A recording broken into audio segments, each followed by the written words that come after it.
What's up, everybody? Welcome back to This Week in Waste, a weekly news show where I run you through the top stories as seen on Waste360.com. My name is Gage Edwards, and we have entered the final month of the year. We are finally here. I don't know about you, but 2025 flew by for me, so here we are. And let's fly through this video. Here are the top stories right now. Number 5, let it rot, let it renew. Composting must anchor America's waste strategy. The United States loses an estimated 1.7 to 2.3 billion tons of soil every year to runoff and erosion. Agricultural land, especially corn, soybean, and wheat fields, suffer the highest losses. This is not just an environmental crisis, it is an economic one. Number 4, Waste World episode 43, reducing retail wasted food with Ben Oaks of Divert. In this episode of the Waste World podcast, I chat with Ben Kuethe Oaks, VP and GM of retail at Divert, to explore how one of the country's fastest growing wasted food technology companies is reshaping the retail landscape. Number 3, how wastewater plants are becoming green energy hubs. Greater Peoria Sanitary District treats 20 to 25 million gallons of wastewater each day and uses some of the resulting biogas to heat its boilers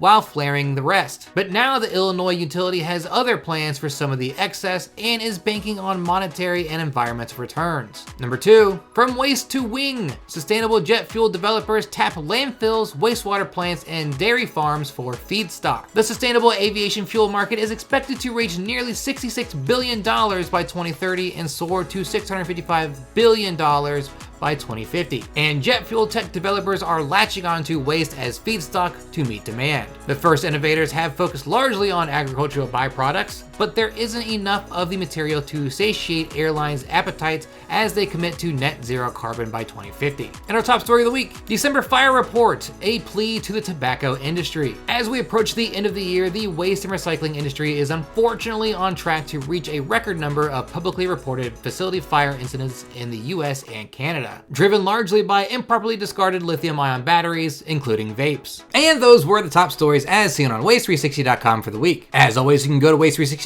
to read more about each of these stories and other news and happenings from the waste and recycling industry. If you like that, make sure you subscribe to the Waste World podcast. Each week I bring on a guest to talk about the new innovations and programs happening in the waste and recycling industry, and we have a good time, and I think you would like it. We're almost done with these videos for the year, so I think I'll see you 2 more times with this video. We won't have one next week, but there will be a few more. So hey, thanks for watching, and I hope to see you next week. Sorry, not next week, 2 weeks from now.